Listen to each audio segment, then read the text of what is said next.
باز چی دارید خدا عزیز؟ حضرت درخواست مرحمت دور میاد مومن در حقی مشترک مادر کن حیاتا بموری دوران واقعا مادر شفای کامل شفای عاجزی و خدا و مادرک ما را ذهن ذکی و فهم کامل و خادم خدا در دین در برام میگن برکت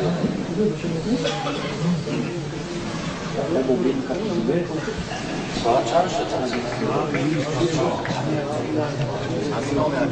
حضرت یک هوا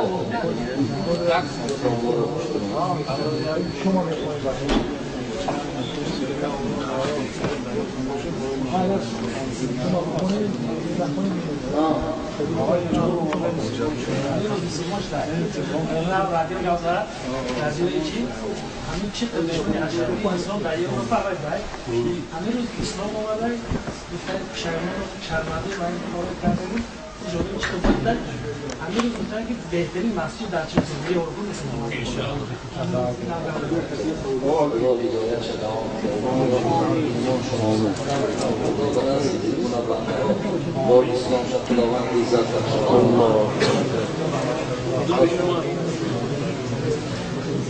اینجا در برادر عزیز من یک تصمیم دیگر گرفتم. اینجا در برادر من با حواش که واقعی داشتم نامه‌هاشون را پرسیدم، نامه‌هاشون که موافق نبود خواستیم در بین شما نامه‌هاشون را اصلا تغییر دیم. یکی برادر عزیز ما جمعه خب که بسیار آدم خوبم هستن، خدا خوبش کنه، خدا نیکش کنه. یکی از برادرهای ما از همتون یکی جنابه هم بدانیم. نام این برادر میخواه است که کتابی نیست، ولی یک خواهش داشتن در یک نام اون نام ما در دیگه کس مانده. من خواستم که نامی برادر جنابه که بسیار بچه خودش خیرخواه است، خیرخواه و همه دوستدار است، نامش احسان میمانه. نامی زیبا احسان بسیار یک همین خودش که احسان زیاد است، برای همین نام برادر ما احسان است. خدا عمر دراز کنه و فرزندی که نامی فردوس است، خدا عمر دراز و همش صحت و خدا من اندیشگانی های خوب نصیب رو بدیش کنه و همیشه خواننده خداوند برکات است. اگر اکو گوسفند میکشنه میکشنش کنیم ما خواندنش نیستیم، ما همه یک سنت زنده کنیم او طرفش دیگر نزد خوش اینجا شما شود. اگر داشکیلی در کافی هم محمریزو بوده اصلا خیلی که مجبور نیست، مجبور یک برادر اینجا در همین جا بوده است که پادشاه هسته پادشاه نیست نه؟ اون پادشاه هم نامشون موافق نیست، این کس ما با مالک نامشون مالک و همون حضرت انس ابن مالک بودن. مالک نام ایشان بچه‌شون در تیمور نام داشته است، او را انس مانده، برای تیمور هم نام است. خدا برادر ما را ببینیم که بسیار حوایی خداوند فیلش خوب کنه و خداوند آینده شما کنه و خداوند بچه خوبش کنه و بسیار نصیحت های خوبشان کردن خداوند که اون چه که گفتم برای آینده و بهتریش خداوند از جمله بچه‌ک های خوب و بچه‌ک های نیکش کردن. آمین.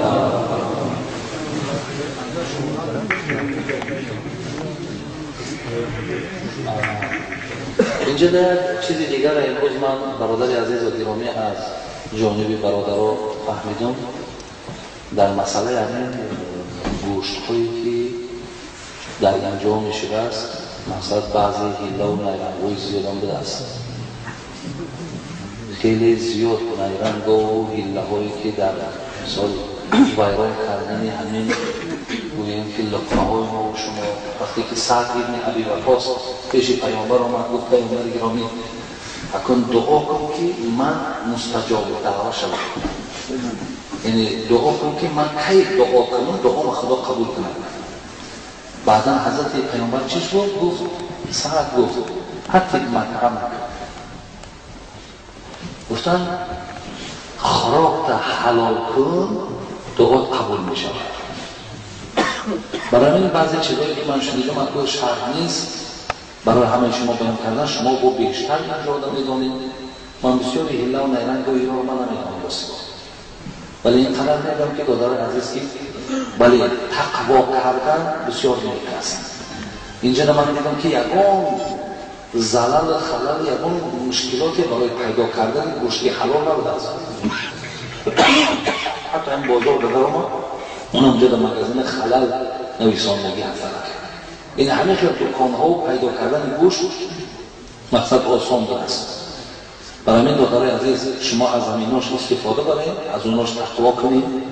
خب زیرا که آن چیزی که ما در کتاب خواندیم و در مثال فتواها دیدیم اون با گفت امروز برادرای ما تماما اینجا در هله و نیرنگ و فرید چون دیگر برای ویران کردن گویم همون لقمه ما و شما از اون مگزین های حلال دادار عزیز استفاده برید. خب تا که یکان ضرر در جسم و در وجود ما و شما نشود. خدا نگهدار. و همراه من در این سفر برادر عزیز دو تا برادر ما که عبدالسلام و عمر از مسکو آمدن خیلی اینا راهنمایی کردن. گفتم نه دیگر به هر حال تنها نمیشود، زیرا راهنمایی ما در مسکو برادرها در آنجا چون کار میکنن. و از تاجیکستان همراه ما دنبال احکام دین یک جای آمدن. امام خطیب مسجد 65 شهر نشانده که بسیار برادر خوبی ما هستن، برادر نیکی ما هستن. خب در حقیقشان دعا کنید که خداوند قدم‌های ایشان را حسن کنه. بسیار خیرخواه هم هستن، بسیار در حق شما هم دعاهای نیک میکنن. خداوند ایشان هم در حفظ احوالش نگهدار. الله اکبر. لبک و علیکم السلام. درست هم مهدی شما نمیشه. بعد حتی هم بچه که محمد اون خدای مهربان این فرزند شما را اولا همان غیرت و همان اخلاق حمیده ای که پیامبر گرامی رو خداوند نصیبش کرد تا ذهن شد زکی و همش کامل و خدا آینده حافظ قرآن و عمل کرده در قرآن شد. های برادر خب در حکم فرزنده یک دعای دیگه در همه بله اون بنده هایی که امروز این نعمت فرزند محرومند و البته بسیار اشتیاق هم دارند، هوس هم دارند که در خاندان اونها مهمان شود، در خاندان اونها این نعمت فرزند به دنیا بیاد. خداوند به حرمت یهب لمن یشاء اناثا و یهب لمن یشاء ذکورا، خداوند به صاحب فرزندشان گردانه و فرزندکاشان خداوند حسن زیبا و اخلاق حمیده و دوستدار شریعت گردانه. آمین یا رب العالمین. همین کنجا با یکون معنی داره. بعد یک سوال دیگه برای این بچه‌هایی که با نماز میخونن در تلفنشون صورت دخترای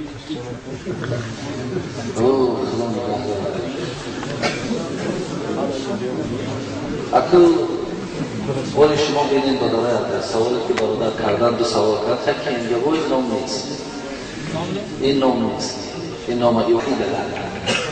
ولی بینید شما وقتی دست ما دراز میکنید در دست از من بیگانه میگذارینش. پیغمبر گفتن که از این در سر شما به یک گلمیخ اگر زنن و در بیابین او آسان‌تر است. و وقتی که این چشمای شما در همین حرام‌هایی که در همینجا وجود دارن یا دیگر جا وجود دارن، وقتی این چشمای شما باید نگاه میکنن به نام خدا این چشمای شما را کور بدنش بهتره، این چشمهای شما را به نور بدنش بهتره.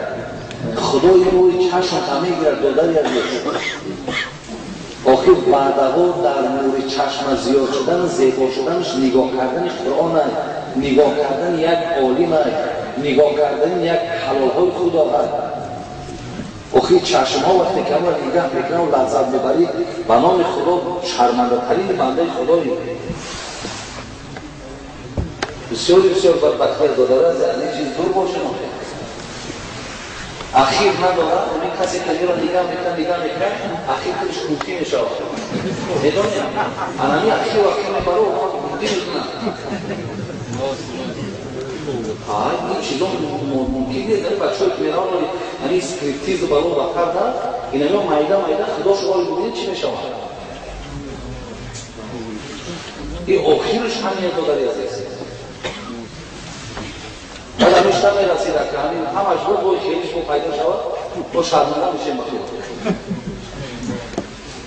مطمئن این کار را کنش که این چیزا بسیار چیزای حرامی چیزایی هستند که رزق کنه میبنده خداوند نور کنه میگیرد فیض کنه میگیرد آخه چی بدبختی ها به سر میاد